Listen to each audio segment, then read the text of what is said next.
Welcome to Read by the Author season 3.5. So I did take a longer than intended hiatus from recording because I got a terrible cold that knocked me out for 3 weeks. So nobody wanted to listen to my voice when it was like that. But I'm back and I'm not alone.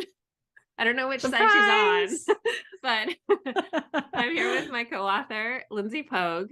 And this in-betweeny season, you're not just getting read by the author, you're getting read by the authors. So we are going to be reading World After, which is the prequel, book 0. It's more than a novella. It's like a short novel. And it comes right before the book that's coming out in a couple weeks, which is The Raven Queen. So we thought it would be fun to read it, probably 4-ish episodes. And we're just going to read the chapters that we wrote ourselves. And it'll be really exciting. LP is not as excited as me because she doesn't like reading out loud. I should probably, start off by saying that little disclaimer that it is my birthday. I have been eating, drinking, and yeah, so who knows? And I don't like reading out loud, so I don't know what you're going to get You might tonight. enjoy the reading out loud more now. I don't know what you're going to get tonight. My dyslexic brain might just spit out a bunch of random stuff, but you're along for the ride, so let's do this. This makes me really excited. Let's do it. Just how you wanted to spend your birthday. Oh, yeah. Making a fool of myself. Let's do it. I'm excited. Awesome. And I don't think that I have any other announcements before we dive in, other than, I guess I have a couple of disclaimers. So you'll notice that we don't have the book on the screen because we could not figure out how to have our faces and the book on the screen. Yeah. So we opted to just have our faces. Look at you guys. So that's what you guys get. And then also we are prone to tangents. So I would say that there's probably going to be more author's notes and just little footnotes and annotations, verbal annotations during this, especially because there's both of us and we're probably going to feed off of each other. So right. You have been forewarned. Yep. So in case you are unfamiliar with the books that Lindsey and I write together, we are two different people, clearly. Some people think we're just one person who decided to put two last names. I mean, I don't know. But we write in the Ending world together. So the Ending series is the first series that we wrote. Either of us wrote. After the Ending was the first book that either of us wrote at all. And it is a post-apocalyptic survival romance. It's got a little bit of everything, that you might expect to happen at the end of the world. Yep. Plus superpowers. Yep.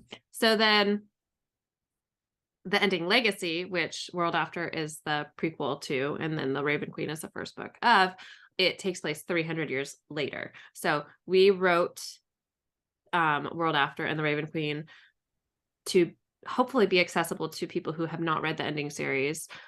So it does have some Easter eggs and some little mentions. There's a character from the original series, which probably doesn't make sense because it's 300 years later, but you'll understand when you get into it. But other than that, it is perfectly accessible to people who are unfamiliar with the Ending series. And it is not post-apocalyptic. It is dystopian fantasy romance.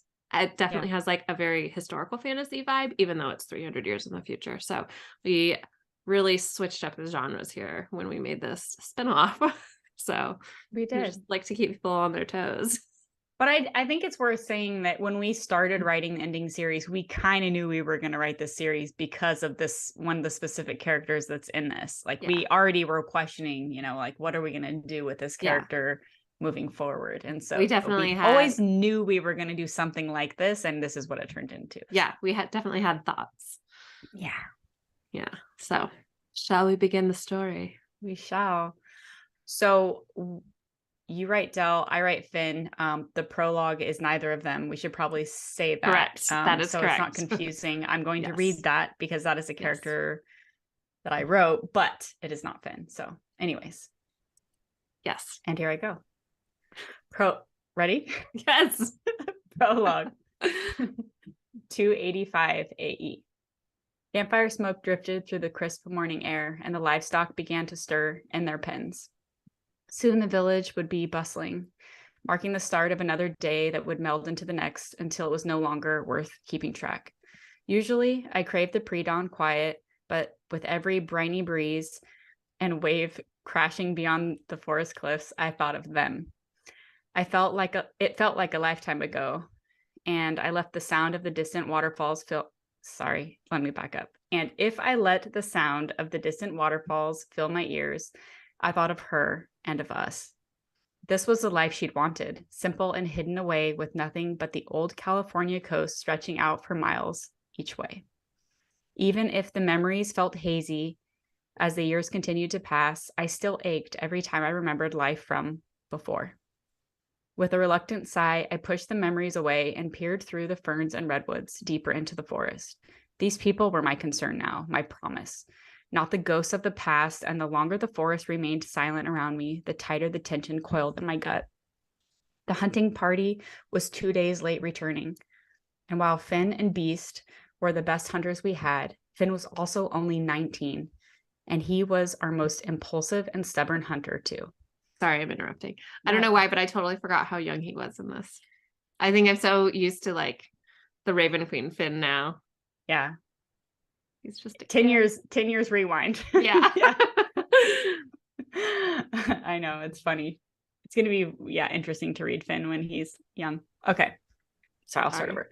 No, it's fine. The hunting party was 2 days late returning, and while Finn and Beast were the best hunters we had, Finn was also only 19, and he was our most impulsive and stubborn hunter too. I hoped he hadn't decided to go off course. Like most of the villagers, he lived a sheltered life in the thick of the trees, where the Pacific Ocean met the towering redwoods jutting from the cliffs. To Finn and everyone else who lived in the village, Harrodson, the dangers of nearby Corvo City, and even the Corvo Queen were little more than a watered-down cautionary tale that spanned the centuries, musings of power-hungry manipulators that shaped the decaying world into the rural, lonely, and haunted place it had become. Finn hadn't lived through war and famine, and his heart wasn't hardened by the loss of everything he held dear. I feel like this is unintentional foreshadowing. I know. Even his parents were less than a dull memory, dead too soon after he was born. While Finn and the other villagers were eager to learn and welcome my teachings, Finn had no idea how important our history would be one day, to him, to his sister, to his people. The cabin door opened, and Autumn poked her head out. Her blonde hair hung long and curly around her shoulders, must from sleep.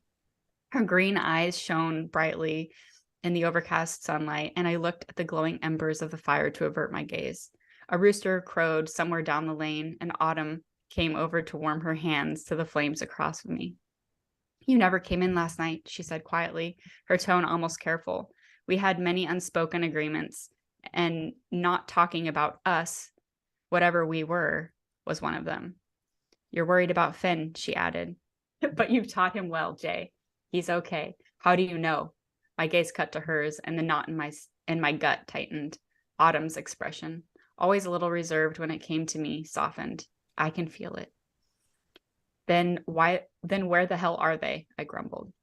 Her shoulders straightened at my tone, and I stared back at the morning fire. "Sorry," I said, and tossed another log onto the flames. "You didn't deserve that. Autumn deserved a lot more than anything I could ever give her." I pulled the kettle off the rack and poured her a cup of hot water for her tea. With a tight-lipped smile, she reached for the mug and held it in her hands to warm them. My frown slid back into place, and I scrubbed my hands over my face, exhaling an anxious breath. "Promise me you'll keep them safe." Words from another life echoed like a distant heartbeat, always present and everlasting. I couldn't fail them. I couldn't fail her. "You should go," Autumn whispered. "You know you won't feel better until you do, and if anyone can track them, it's you." I didn't deserve the patience in her voice, so she nodded toward the cabin. Sorry, that was also very jarring.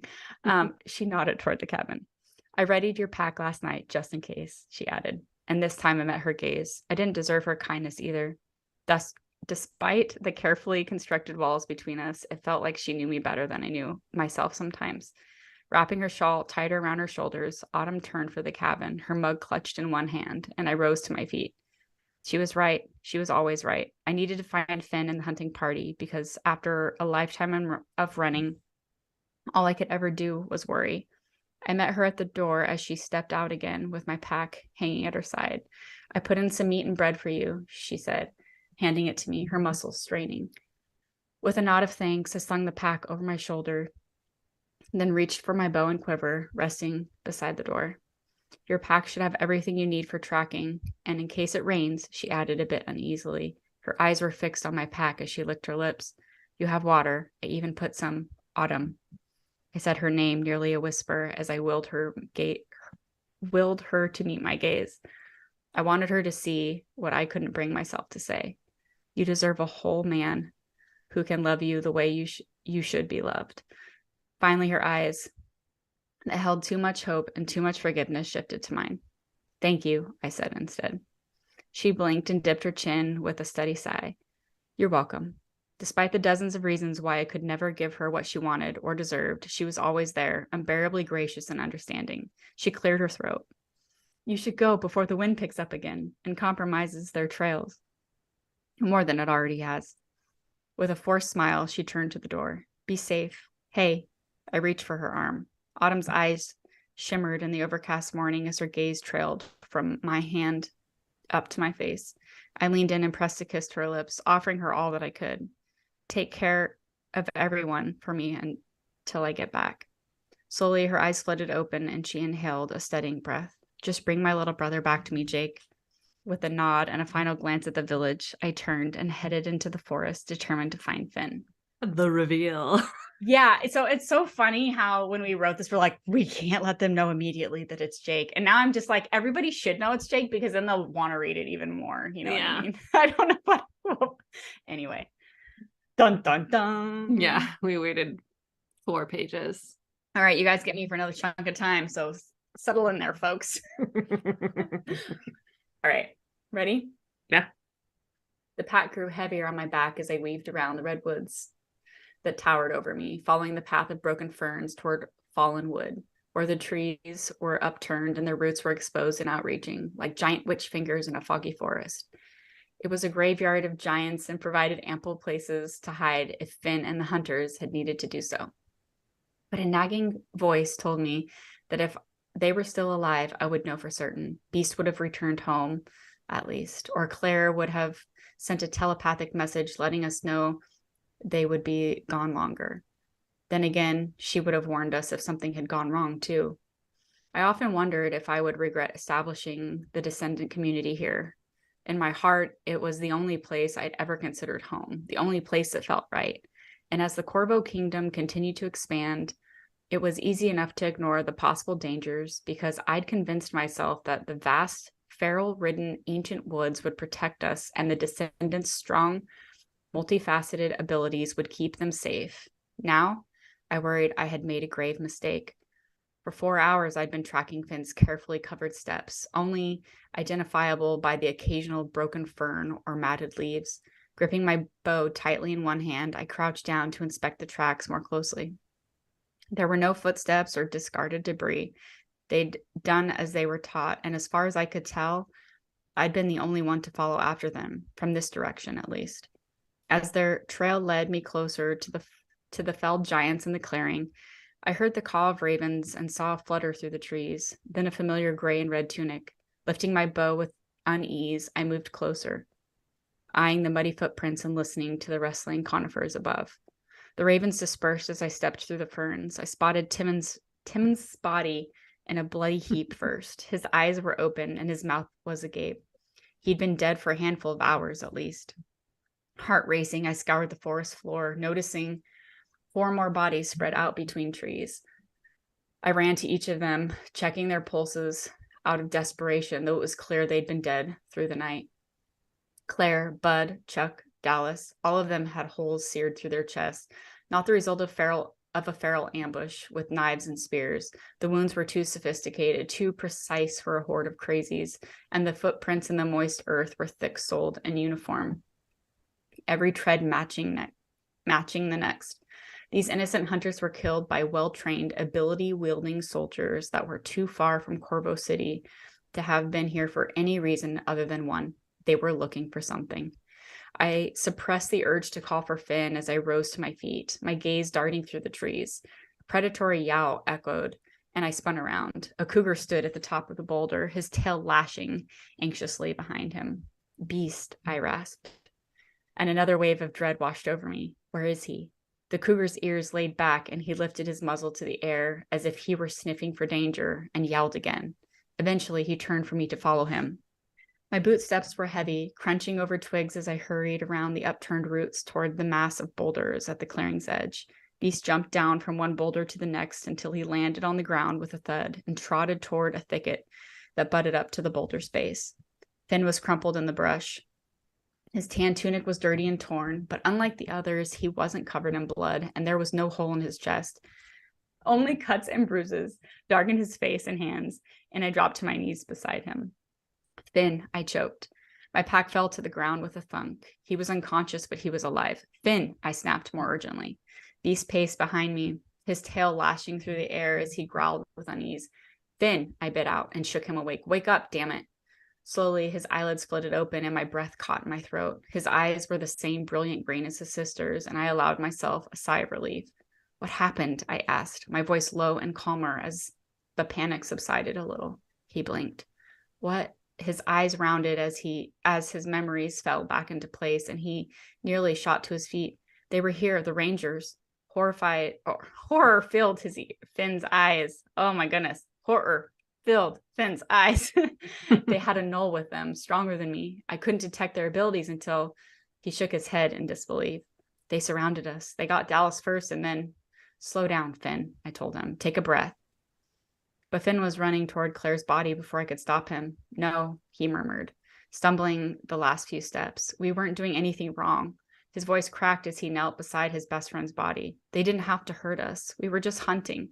We were on the trail, like you said. I was going to go a different way, but you told me not to. I know, kid, I said, crouching down beside him. I gripped his shoulders and made him look at me. This is what they do. It's what they've always done, but not for sport.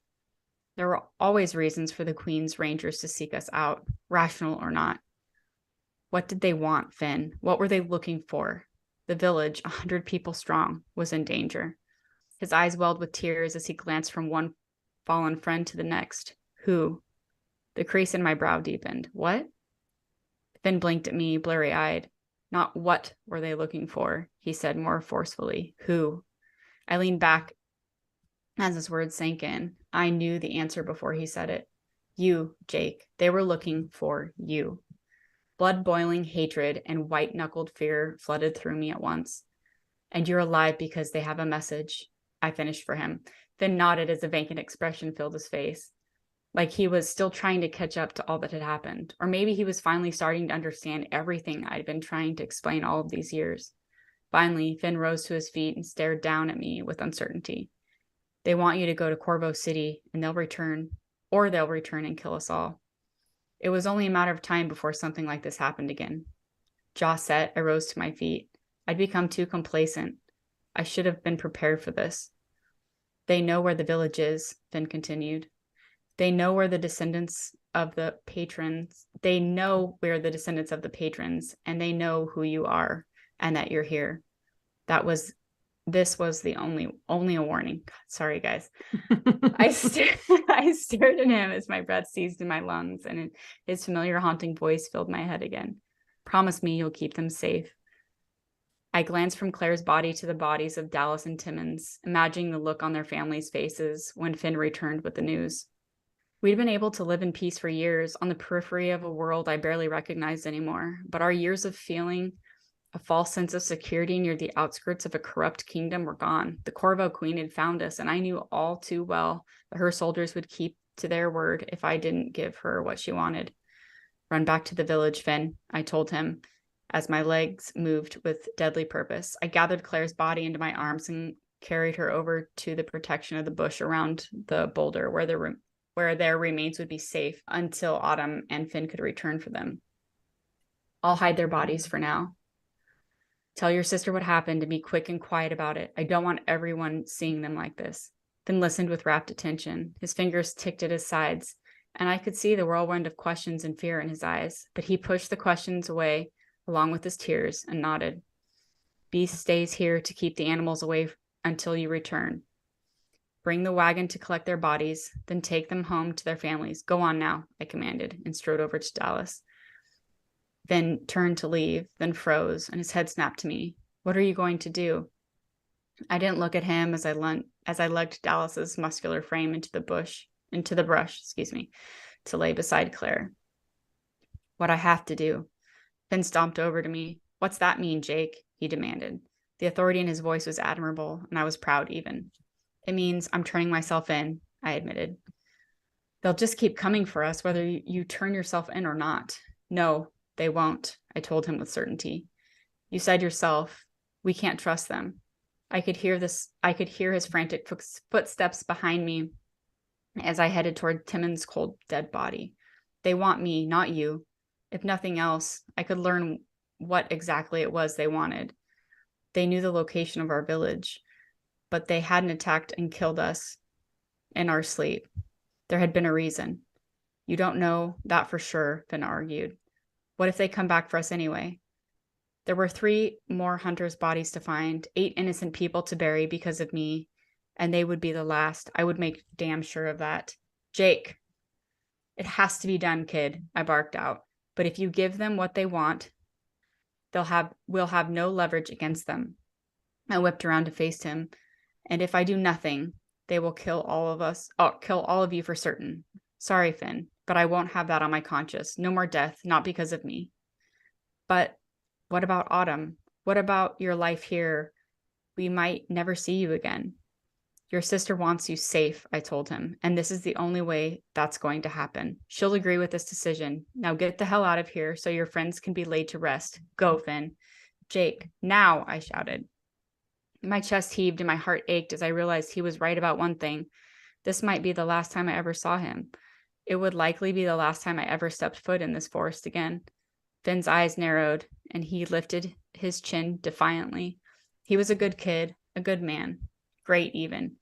But he was stubborn, and I saw the wheels turning behind those expressive eyes of his. It's the only option, I told him more calmly.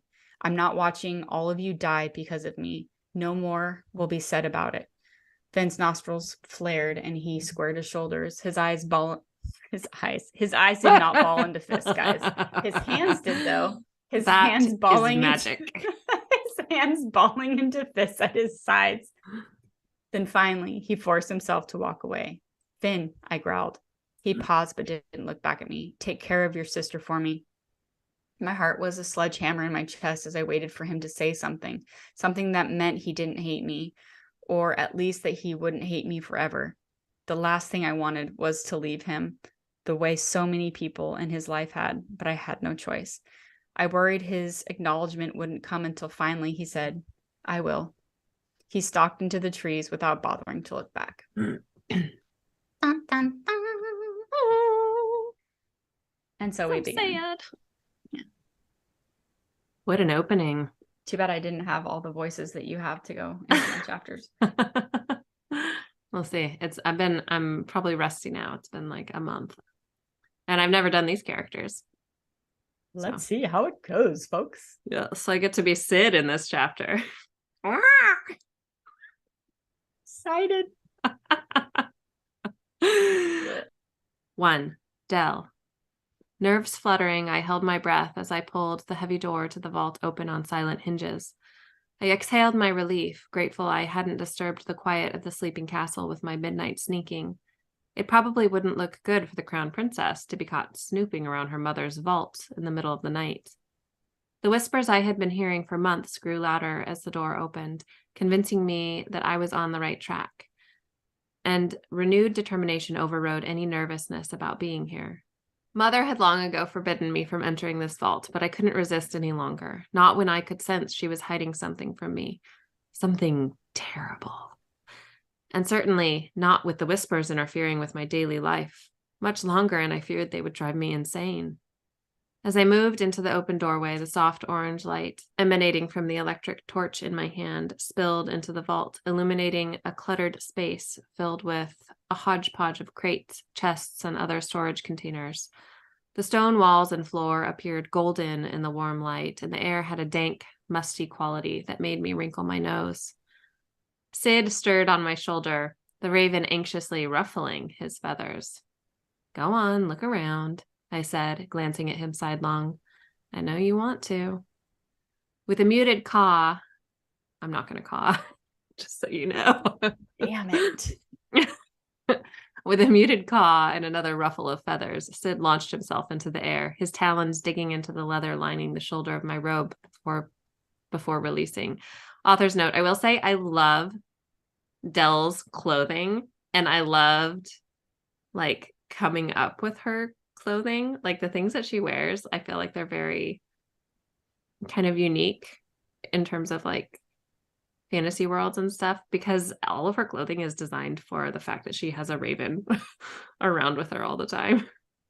Especially in the next book. I love her clothes in The Raven Queen. Ooh, that's that one scene I just love so much. I tilted my head away from him, but it was never truly possible to avoid the brush of his onyx wings. I watched him soar around the vault, appreciating the graceful swerve and sway of his flight. Obsidian, Sid, as I called him, and I couldn't actually speak to one another, at least not in the same way some telepaths could communicate with non-human creatures, but we understood each other well enough. As a raven, he was one of the few types of birds that could mimic human speech, which helped.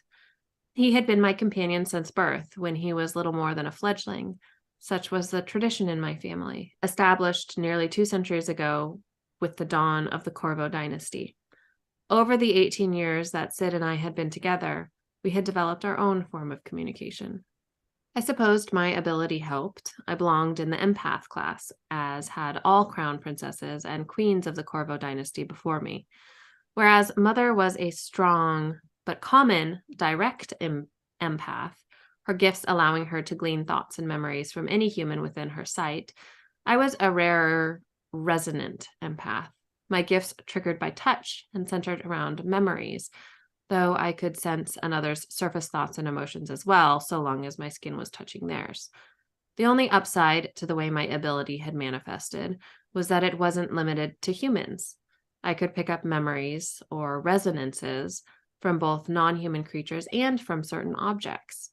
It didn't enable me to communicate with Sid telepathically, but it did allow me to see the world as he saw it, through his memories. It helped me understand him and come up with new ways to help him understand me. I watched Sid make one more circuit around the vault before landing on a stack of crates near the center of the room. He fluffed his feathers as he settled his wings, and then he started preening. Smirking, I shook my head and turned away from him. Silly bird. I reached for the door handle and pulled it toward me, easing the heavy door shut. Electric torch held out in front of me, I cautiously wound through the room, following the lure of the whispers. They stemmed from a resonance, the strongest I had ever felt. It lingered longer than any had before, almost seeming to have a mind of its own. The vault wasn't nearly as grand or mysterious as I imagined, more like a glorified storage room than the trove of treasures I constructed in my mind. I walked past stacks of wooden crates mixed with chests and trunks of every imaginable style, from antique to modern, from leather to wood to metal. Steamer trunks had been stored beside hope chests, museum crates beside rusted footlockers. The only similarity shared between them was the thick layer of dust coating their lids. The whispers led me to the back corner of the vault, to where a carved wooden chest with dings born of countless years of use lay buried under 3 smaller crates. I touched each crate in turn, then brushed my fingertips along the top of the chest. Instantly, the whispers increased in volume and fervor, excited by the contact. This was it, what they wanted me to find. I pulled my hand away and eyed the crates resting atop the chest. They weren't large. I only hoped that translated into them not being heavy either.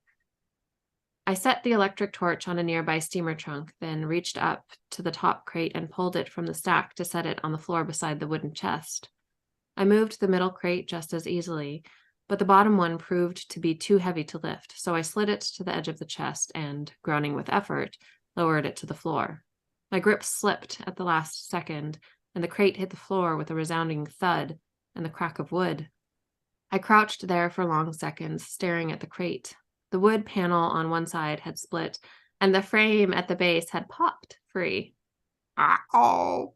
Sid exclaimed, his croaking voice ripping through the stillness of the room.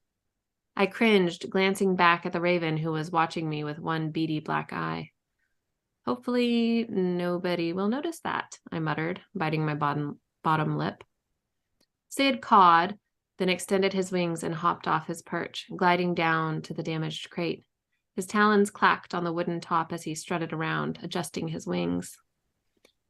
The whispers drew my attention back to the chest. 2 small patches on the edge of the lid had been cleared of dust, as though someone had recently been here and opened it. That someone was Mother. It had to be. The whispers had started when I, not so accidentally, brushed my hand against hers in an attempt to figure out exactly what she was hiding from me. She may have been able to shield her mind from me, but with that brief contact, she had unintentionally passed on the remnants of something ancient, a resonance she couldn't sense. I knelt on the floor in front of the chest and pressed the heels of my hands against the edge of the lid. It barely budged with my first attempt to lift it, and I wondered if the humid bay air had warped the wood over the years. There was no saying just how old the chest was, just that it looked ancient. Pressing my lips together, I pushed the lid up with all my might, a sharp grunt escaping from my throat. The lid creaked and groaned, slowly inching upward. And then, suddenly, it was free. I coughed and waved away a cloud of dust as the whispers grew louder, beckoning me onward. Sid hopped closer, then jumped from the crate to the rim of the open chest. I reached for the electric torch and angled the warm orange light into the chest, revealing a wide assortment of items, all worn by age. I pulled out a cloth bundle. Author's note. This is a fun little part for fans of the ending series. Yeah. I pulled out a cloth bundle, layers of fragile, soft fabric wound around something hard, and carefully started to unwrap whatever was within. I thought the cloth may have been a beautiful scarf once upon a time, but the fine fabric was littered with tears and moth holes, and it had been so discolored by age that the pattern was indiscernible. Images flitted through my mind, resonances too wispy and indistinct to make out. When I reached the hardness at the center of the bundle, I unveiled a tiny cat curled in sleep, carved from wood and polished until it was smooth as silk. I held the figurine on my palm and closed my eyes, waiting for a resonance that never came. Like the scarf, the figurine wasn't the source of the beckoning whispers.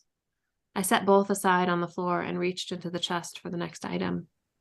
An intricately carved wooden box, square, all 4 sides about the length of my forearm, but half as tall. Something shifted within the box, rustling softly, as though it contained pieces of paper. I lifted the hinged lid, revealing a mass of faded, crumbling photographs, their images indiscernible. Sid crept closer along the rim of the chest, and I leaned in over the smaller box, wondering if the photographs could be salvaged and their images revealed. But opening the box hadn't excited the whispers, and only the ghosts of memories danced around the edges of my mind as I peered down at the photographs. This wasn't the source of the resonance either, which meant I needed to move on. I shut the box and set it aside, then reached into the chest, pulling out a pocket knife, the worn wooden handle cracked and darkened by age. When the knife didn't trigger any memories, I set it aside too, before returning to the chest. The next item was a book, the brown leather cover pressed with a symbol I knew all too well, a knot that had always reminded me of a tangled heart. It was the symbol stamped onto the cover of the book, printed and distributed on Mother's orders to every household within the kingdom's borders. The book was broken into 2 parts. The second half, called The World After, chronicled the history of the Corvo kingdom and the world that had existed before the chaos that birthed the order that now ruled our daily lives.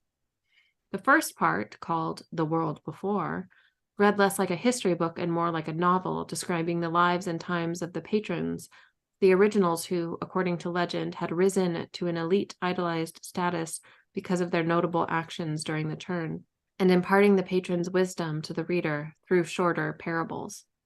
What did it mean that this symbol was here on this book? Was it possible that this was the original source of the world before? I reached for the aged book, and the instant my fingertips touched the soft leather, the whispers stopped. I closed my eyes, bowed my head, and took long, soothing, deep breaths, basking in the sudden silence. The quiet felt foreign and exotic.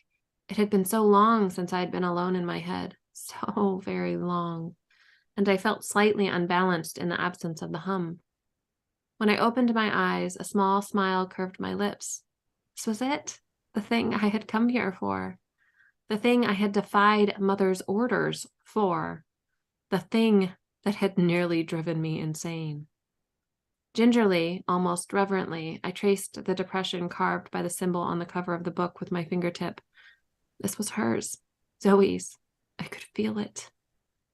Zoe was the patron of my ability class, the original empath.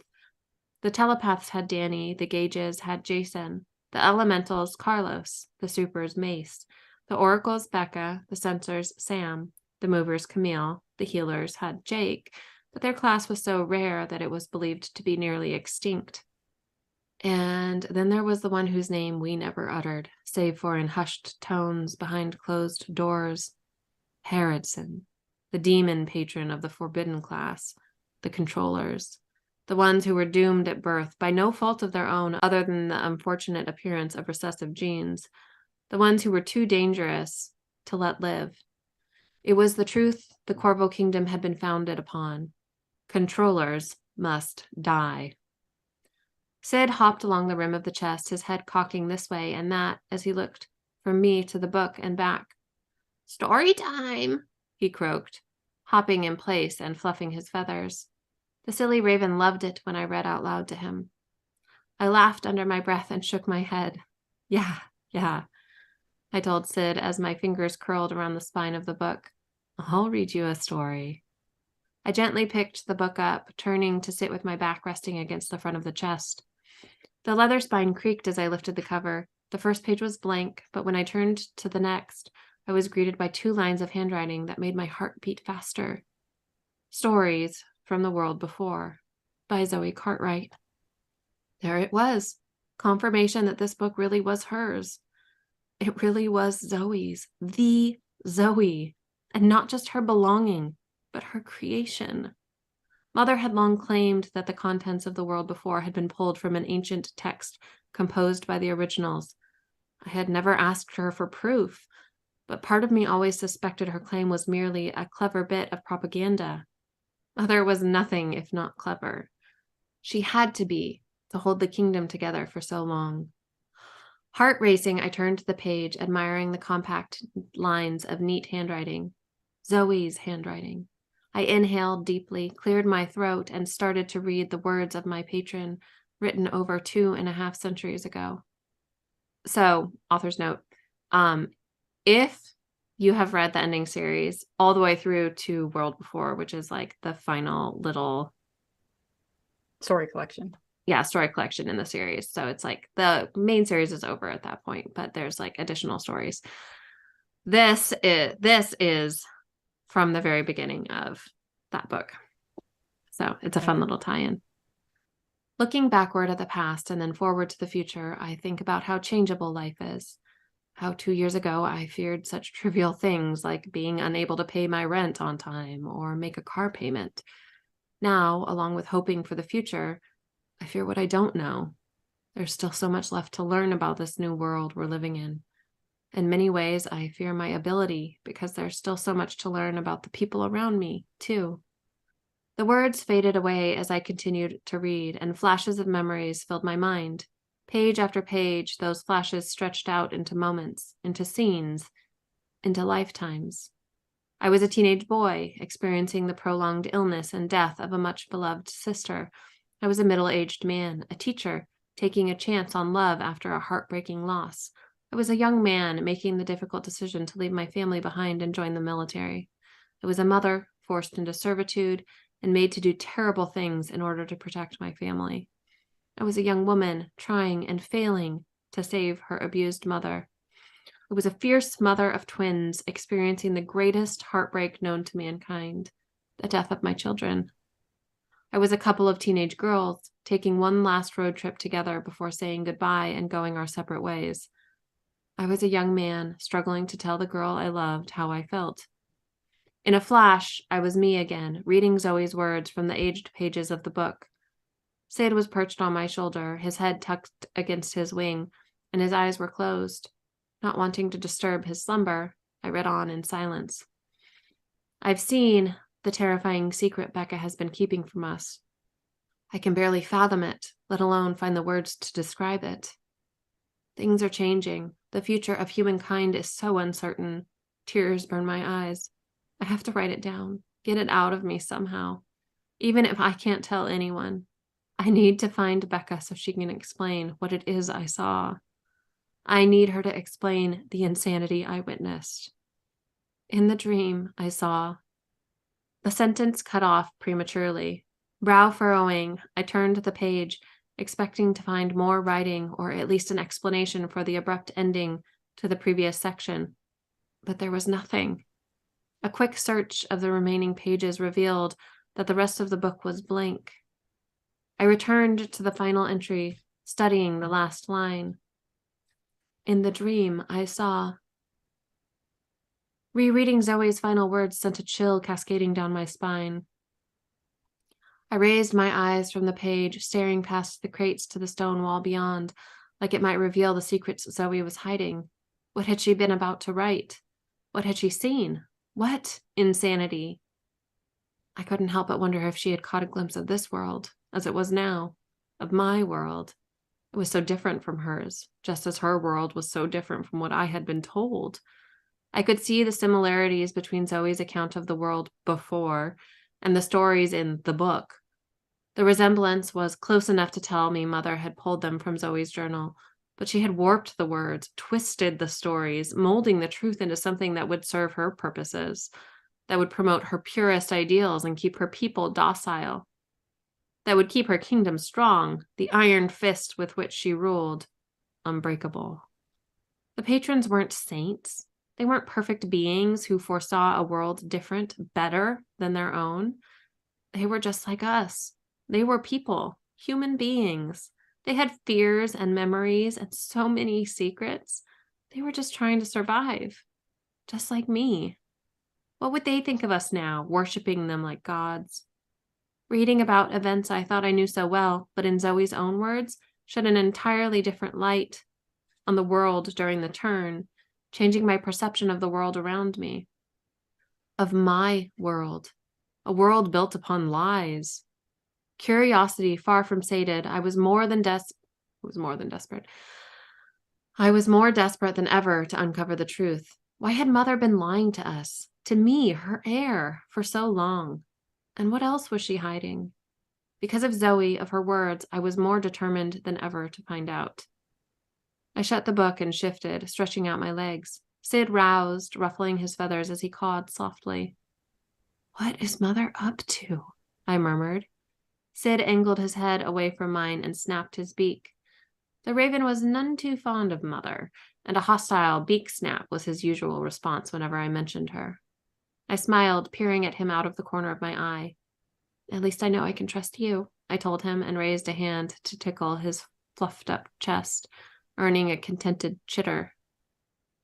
Turning my attention back to the leather-bound book, I leafed through the pages, settling on one in the middle of the first story, filled with a sketch rather than handwriting.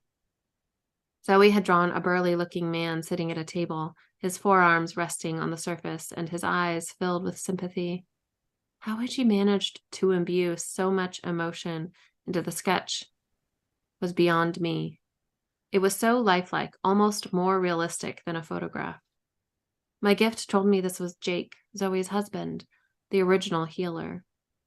Ever so lightly, I traced the lines of his face with the tip of my pointer finger. Flashes of more memories flitted through my mind's eye, resonances of moments from Zoe and Jake's life together. Happy moments, tender moments, painful moments. And as quickly as it started, the shuffle of memories faded away, and I was back to staring at the sketch of a man I now felt like I knew. I had never experienced a resonance from anything so ancient as this book. I wondered if these memories were able to span the centuries because of Zoe's ability, because she had been an empath like me. A gentle chime rang out from the pendant watch hanging on a silver chain around my neck. It chimed 5 times, and my shoulders drooped. "Time's up," Sid croaked, bobbing his head like he was encouraging me to get moving. He was right. I had set the timepiece to alert me at 5 in the morning. It was just under 2 hours until sunrise, which meant less than an hour until the servants entered my room to relight the fire in the hearth before I woke. While they probably wouldn't examine my bed closely enough to realize that the slumbering lump was really just a few pillows stuffed strategically under the covers, I wasn't willing to risk it, not when I was finally making progress on my search for the truth. I bent my knees and, groaning, stood up. Sid launched himself from my shoulder, flapping his onyx wings once to give himself some lift, then coasted to stop atop a low stack of trunks nearby. I quickly returned the items I had removed from the chest, but hesitated in returning the book. "Surely nobody will notice this is missing," I murmured as I held the book over the open chest. Making up my mind, I tucked the leather-bound book under my arm and reached out with my free hand to lower the lid of the chest. When the 2 lighter crates were stacked atop it once more, I turned my attention to the damaged one.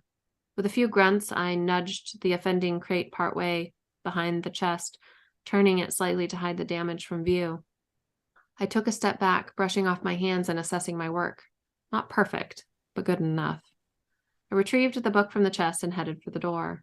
Sid cawed, then croaked, "Finders keepers." It was his way of saying I had left something behind. I turned around in time to see him gliding down to land beside the electric torch, sitting on top of a steamer trunk. I hurried back, snatched up the electric torch, and headed for the door, skimming my fingertips over a few of the storage containers as I passed to see if I could pick up any residual resonances. Everything was too benign or insignificant, and my mind's eye remained dark. Until my fingers made contact with a newer-looking metal case sitting on top of a short stack of crates near the door. I had a bird's-eye view of a room filled with stretchers, each holding a person. Some struggled against their restraints, while others were passed out cold. IVs drained blood from their arms, and red-robed individuals moved among the stretchers, changing out full blood bags for empties and depositing the full bags in the large bin of ice at the center of the room. I jerked my hand away from the case, hissing as though I had been burned. I had no idea what I had just seen. All I knew was how it had made me feel. Horrified. Who were those people, and why were they there? Wherever there was, being held against their will as they were drained of their life's blood. I wasn't willing to bury my head in the sand, ignoring the evidence that was right in front of me. Not any longer. I had to know what Mother was up to. Hand shaking, I reached for the case again, guarding my mind against the disturbing resonance. I needed to find out what else the case contained besides those mental horrors. I lifted the lid and leaned closer, peering inside. The case was filled with narrow glass vials, each tucked into an individual slot. Taking a deep breath and holding the air in my lungs, I pinched the top of one of the vials between my thumb and forefinger and pulled it free from the case. Through the clear glass, I could see the iridescent liquid filling the vial. I tilted it to the side, brow furrowing as I watched the viscous liquid slowly shift within. Without warning, a resonance invaded my mind. A man was laid out on a stretcher, strapped down as an IV drained his blood. He screamed, his body writhing and pulling against the restraints. He was so tired of this never-ending torture. He wished it would all end. Every night he dreamed of the sweet peace of death, a sweet peace he feared he would never know. The resonance ended in a blink, a mere flicker in my mind's eye, but it was enough to make my heart gallop and my blood run cold. The vial slipped from my grasp and smashed against the stone floor, glass shattering. I jumped backward to avoid the splatter. "Oh," Sid croaked unhelpfully, landing beside the metal case on the crate. I gulped, my eyes widening, and licked my lips as I stared down at the mess. I had to clean it up. I couldn't leave such a glaring evidence of my intrusion, but I had no idea what the liquid was. What if it was some kind of poison? Thinking fast, I set the book and electric torch on the crate near Sid, then shrugged out of my robe and crouched near the mess. My robe was lined with a thin layer of leather to protect me from Sid's talons. I just hoped it would stand up against the shards of glass and potential poison as well. Thankfully, I was able to clean up the spill, only a residual sheen of wetness indicating that anything had happened, but I figured that would dry. I placed my hand down on the floor beside me, intending to push up to stand, but sucked in a sharp breath when a searing pain stabbed into my palm. As the blood drained from my face, I raised my hand and turned it over, looking down at my palm. A small shard of glass was embedded in the heel of my hand, just below the base of my thumb, and blood trickled down my wrist and forearm. I swallowed, my mouth instantly dry. If the liquid was some kind of poison, I would know soon enough. And then something shocking happened. The glass was pushed out of my flesh like my body was rejecting it. My skin burned as the wound started to close up right before my eyes. The burning turned into an itching sensation that was almost worse than the pain. But then it stopped, and all that remained of the wound was the blood. Oh my God, I breathed. Eyes wide, I wiped my hand on the front of my nightgown, the black silk concealing the crimson blood. When I looked at my palm again, the skin was perfect, no hint of the wound, not even a scar. The liquid in the vials was no poison. Quite the opposite, in fact. It seemed to be some sort of miracle elixir. But how could such a thing exist? As wondrous as it seemed, I couldn't shake the horror of the resonance. The elixir was a creation born of terrible pain and suffering. Of that I had no doubt. But where was this happening? And how? Why? There were still so many questions. Too many questions. I needed to find out more before I confronted Mother about the horrifying truth. Flustered by my discovery, I picked up the stray piece of glass, tucked it into the safety of the bundled-up robe, and stood. I held out my forearm for Sid, and as he climbed up onto my shoulder, his talons digging painfully into my skin, I shut the metal case. After retrieving the leather-bound book and the electric torch, I rushed to the door. I gave the vault one final scan, making sure nothing looked overtly out of place, then pushed the heavy door open and slipped out into the dark hallway before turning to ease the door shut. "Go, Sid," I said, craning my neck to peer at the raven on my shoulder. "Scout ahead. Make sure the way is clear." He didn't actually understand all of those words, but he knew the base commands, go and scout. I hissed in pain as Sid launched himself from my shoulder, his sharp talons cutting deep, but the adrenaline coursing through my blood from the discovery insulated me from the worst of the pain. I watched him fly up the hallway, wings flapping silently, and vanish around the corner. If he snapped his beak when he returned to me, the way wasn't clear. I followed, steps slowed by the necessity for silence. Sid returned as I neared the corner, and I tilted my head to the side, gritting my teeth to brace for the pain his landing would bring.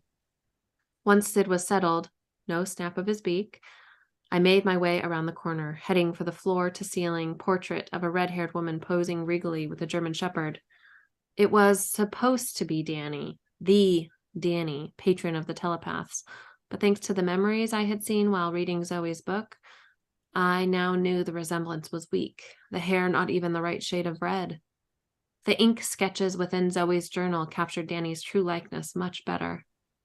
I reached for the side of the gilded frame, finding the trick notch and depressing it. After a quick, furtive glance first up the hallway, then back down the way we had come, I pulled the frame away from the wall and slipped into the hidden passage concealed behind it.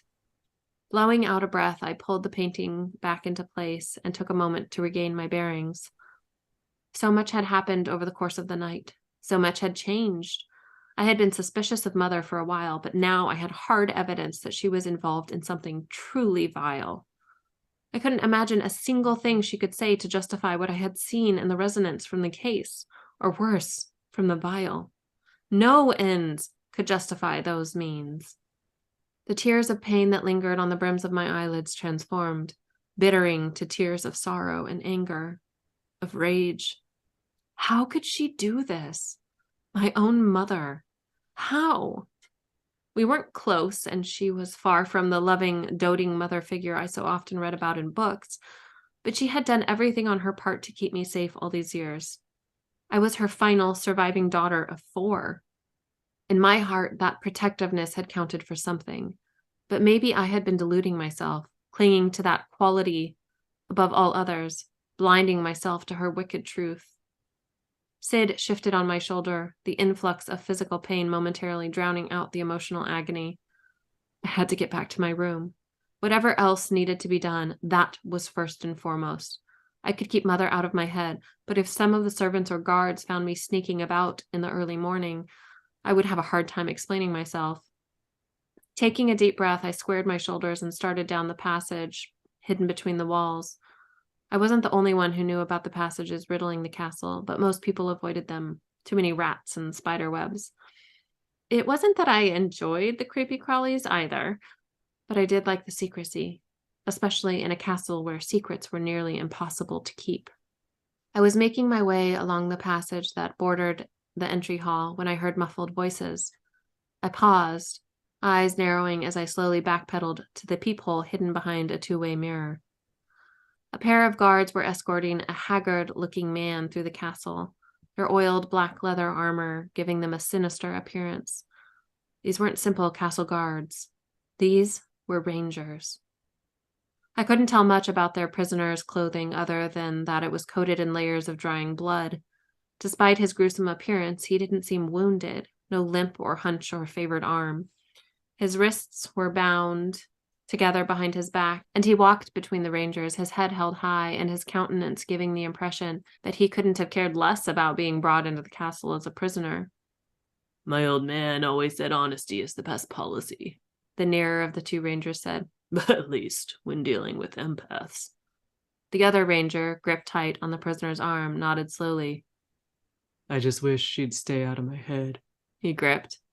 "Can't a man get some privacy?" The nearer ranger scoffed. "Maybe it's time to accept that the wench isn't worth the trouble." The two rangers exchanged a look, then chortled, amused by some joke I didn't understand. The farther ranger stopped walking suddenly, jerking the prisoner up short beside him. "What was that?" He stared at the prisoner, his eyes narrowed into a glare. I frowned, leaning in as close as I could get to the peephole. The prisoner must have mumbled something too low for me to hear. The nearer ranger stopped as well, turning to look back at his buddy, then shifted his attention to the prisoner. "You got something to say, friend?" When the prisoner didn't respond, didn't even look at him, the ranger drew his dagger and, without hesitation, stabbed the man in the gut. I gasped, dropping the electric torch and covering my mouth with my hand.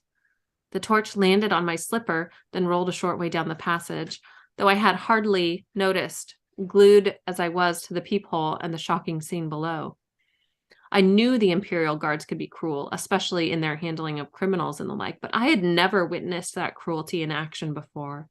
Even if such brutality was warranted, it was still hard to watch. I told myself this man, this prisoner, deserved the punishment. I told myself he was a bad person, that he had done terrible things. I told myself these things because I needed to believe them. It was the only way to keep myself from screaming. Eyes opened wide in horror. I watched as the ranger yanked the dagger free. The prisoner grunted and folded forward, blood dripping onto the floor at his feet. But as I watched, the flow of blood slowed, then stopped altogether, and the prisoner straightened. He turned to face the man who had stabbed him, back straight and shoulders squared, no hint of pain or fear, or even hostility on his grimy face. I inhaled sharply, my eyes opening even wider. I recognized the prisoner. Not because I had seen him before, at least, not with my own eyes, but in resonance after resonance, I had seen him through Zoe's. A name escaped from my lips, the ghost of a whisper. Jake. I love how close you get.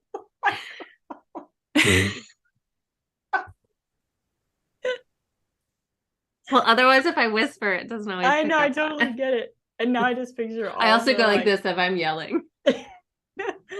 a sneak behind the Yeah. curtain for audiobook narrators. I guess that's how it goes, right? Yeah, I'm sure they develop all kinds of tricks that I haven't even thought of. That was funny. If I would have done it, it would have sounded strangely sexual, which would have been bad. Tell us how you really feel about him. Oh my god, that's too funny. Okay, I think that's where we're gonna end tonight because it's her birthday and it's late. 9:15 our time. Yeah. All right. So thank you for listening. To listen to our nonsensical commentary. We will be back next week recording another episode. Riveting episode. Starting with chapter 2. Thin. Excitement. Yeah. Until then, I hope you have lovely reading adventures, and yeah. Bye. Bye.